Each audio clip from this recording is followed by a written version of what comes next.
Welcome back to the unintentional part 2 of the sensations video, and thank you, Bodyworker66 from Hollow Bone Healing, for encouraging me to continue on with this video where the last video stopped. I don't remember really having much after that I was going to talk about, but I stepped back and did some reflection and realized there are other senses.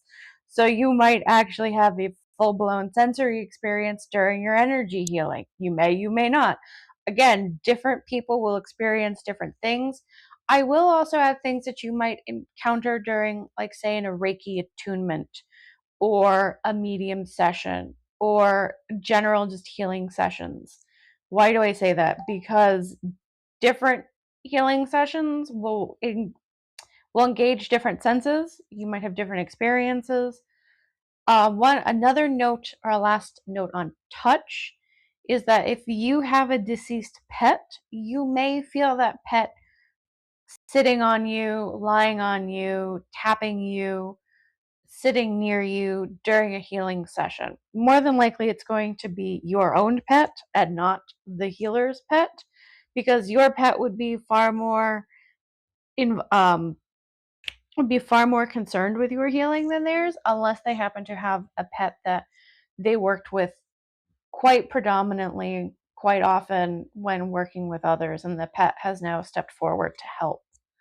I've experienced this, but I've experienced it more in just my personal life. I grew up with dogs, and I have felt like someone lying down across my legs. I felt like someone just lying on my body. So, and I'm like, that's a dog. It's just in my head. I'm just very aware. I'm like, yeah, no, that's an animal. It could be a future pet. It could be a deceased pet. So that is something you might experience.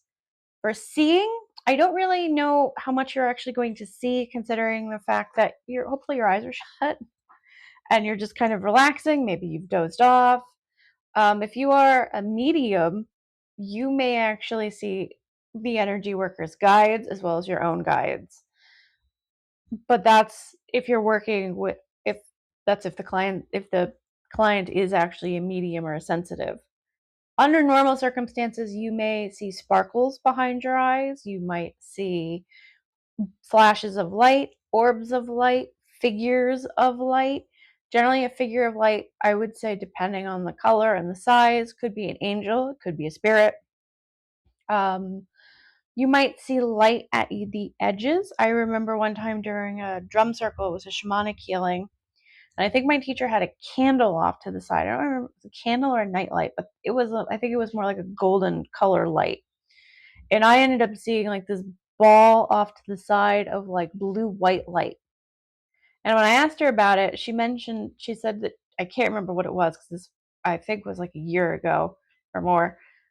Yeah, she had had something there, but the colors didn't line up as to what it would have been. So I was probably looking at maybe a spirit or an angel the whole time. Sometimes it also could be fairies. Sparkles could be fairies. They could be angelic energy. So it will just depend. You may also be aware of silhouettes of spirits or your guides. That one, I don't know how often that's going to happen unless you already have some kind of psychic gift or are developing a psychic gift, unless someone really wants to make their presence known. I'm here for you, I'm here for your healing, and then you'll be aware of that. Smell. This is another one that I don't know may occur for you, but it may occur for the energy worker. And that is that they will smell different things. So, example, in my family, we have a lot of the people that have passed were smokers in life, cigars and cigarettes. And it was fairly recently during a drum circle healing that my teacher's like, you smell like, all I could smell around you was cigarette smoke. And I'm like, I don't smoke. I have a lot of family members that did. So, and it's not uncommon even at home that myself or my mother or my father will walk through and will be like, "But I smell cigarette smoke." Like, there's too many people to figure out who actually it is, but that's an example. It could be perfumes, it could be food, it could be something like tobacco, like if someone was a pipe smoker. It could be like leather, if someone worked with certain textiles, certain things just have a unique odor. Like sawdust or woodworking has a very distinct odor. Metalworking has a very distinct odor. Leatherworking, I used to work at a shoe store, and there were a few times I came home and I smelled like the leather of the shoes I had been working with.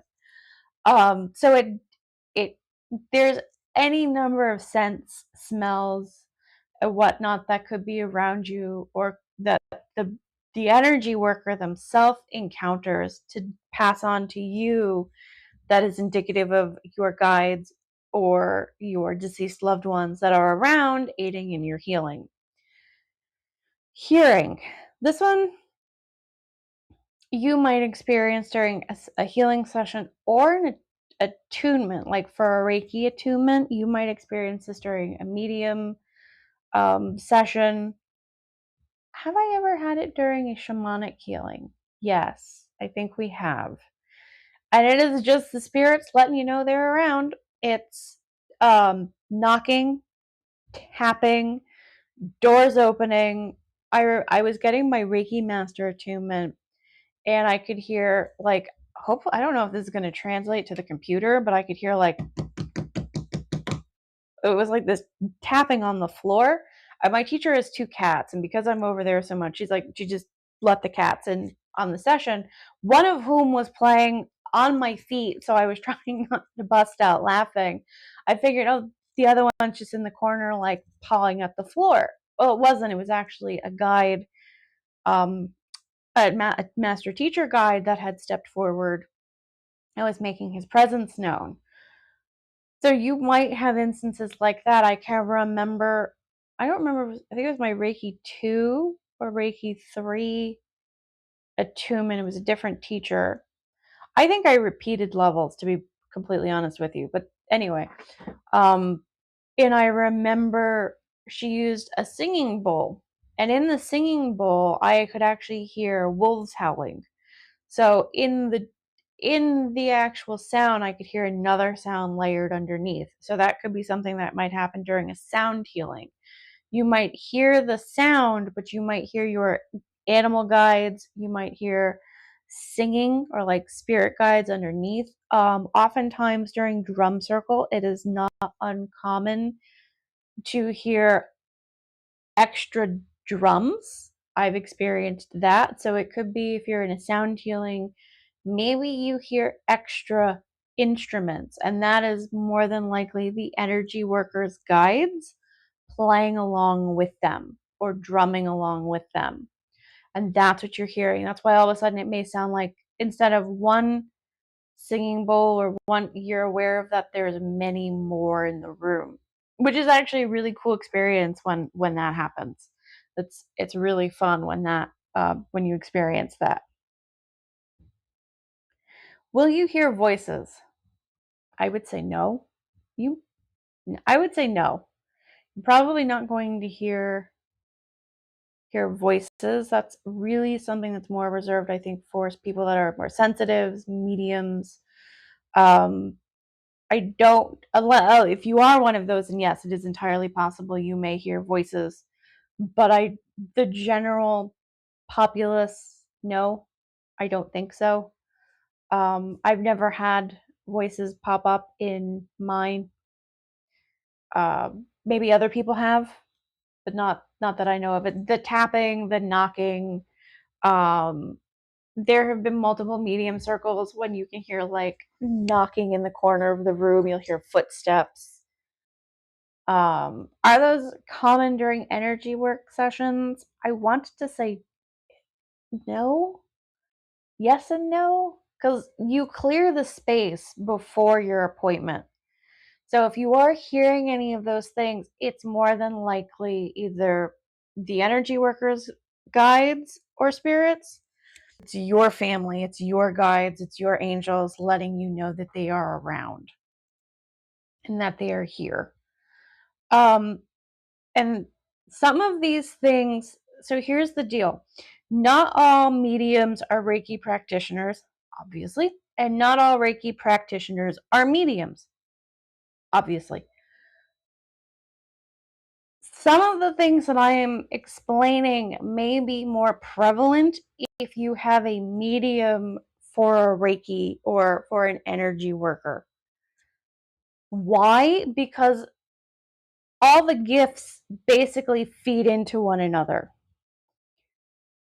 So because they're already open, they're channeling, they're healing, they might also be aware of the other spirits in the room. Sometimes they are, sometimes they aren't. Sometimes they're able to kind of compartmentalize.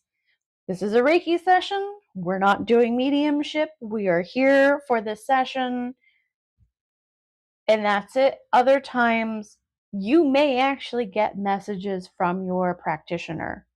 Other times, you may legitimately get messages from your practitioner to you that came through because whatever blockage you have, whatever you're trying to heal, you need the message that's coming through to let you know that they're around, they're watching you, or they're watching over you, I should say.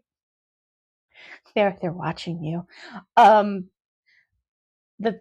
they're watching over you. That maybe you need to know that something, you need some kind of closure, some kind of message, whatever it may be. You may get those during an energy work session with someone who does mediumship work. You also may not.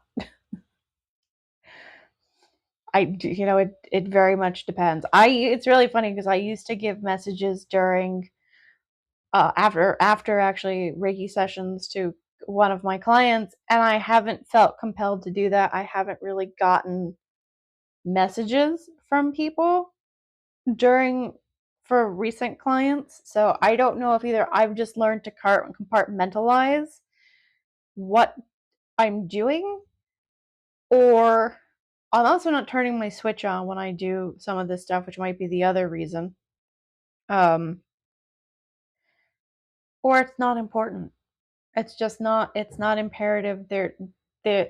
Whatever's going on in their lives, they don't need messages for, or they wouldn't listen to them anyway, which is the other thing, which also could be. Generally, that doesn't stop spirit from coming through if they have a message, but who am I? Very high. So you've got touch, seeing, hearing, smelling, taste. Very rarely will you taste anything during a Reiki session. That has nothing. During any kind of energy work, I don't think I've ever tasted anything. The practitioner might. As a practitioner, you may taste something. So that is something to keep in mind. Maybe you're tasting food, alcohol, a drink, whatever, that could be connected to something that the client is doing. Maybe it's confirmation, maybe it's something they shouldn't be doing. Or it's a spirit stepping forward, letting you know that they're around, but it's through taste. So that, as a client, that's not something you would experience. The practitioner might. And again, I generally feel like that's going to be a practitioner that's a medium rather than a regular practitioner. Why do I say that? My first Reiki instructor was not a medium. She, wonderful woman, sweet woman, but she was not a medium. So some of the stuff I am talking about, I don't think she would ever experience during her sessions. My last two teachers have been mediums. My mother just walked in and I lost my train of thought. Oh, I think it was saying that my last two Reiki instructors are mediums, or were mediums. Like one of them, I believe, they're both still alive as far as I know, because one I actively work with now, and she is a medium, and the other one, she did aura readings, and yeah, she did mediumship readings as well, right? I think she did. But anyway, they both have their own gifts. So what what you will experience will very much depend on the gifts of your practitioner. These are a very broad set of examples. There are things that I've experienced during multiple healing sessions. But it is what it is. Just like there are different types of practitioners, there are different skill sets, there are different trainings. Some Reiki practitioners are cross-trained across different different mediums, different healing modalities. That's the word I was looking for, was healing modalities. So it is what it is. It's going to be, your experience will very much vary, and your guides will give you what you can handle, hopefully. Unless you got a lot of tricksters in your family line, then they will actively go out of their way to probably trick you and play with you. I was going to say toy with you, which is the same concept, I guess, in some respects. But generally, Spirit gives you what you can handle. And if you can handle the prank, then you're going to get the prank, I guess. No two ways about it, because just because someone's transitioned doesn't mean their personality has changed. So if they were a trickster, a stone crusher in life, they're gonna be a stone crusher in death. And you might end up with some really unusual experiences during your healing sessions, courtesy of your dead family. Or maybe they'll be nice and kind. I don't know. But these are other things that you can potentially experience during a healing session. So I hope you've enjoyed this. I was starting to touch on this a little bit, and I've touched on it in other videos, about why we ask you to not do certain things. That's going to get a whole separate video, because it deserves its own video in its own space and time. And that's what we're going to do. So I will see you all again soon. Enjoy, happy healings, and take care. Bye.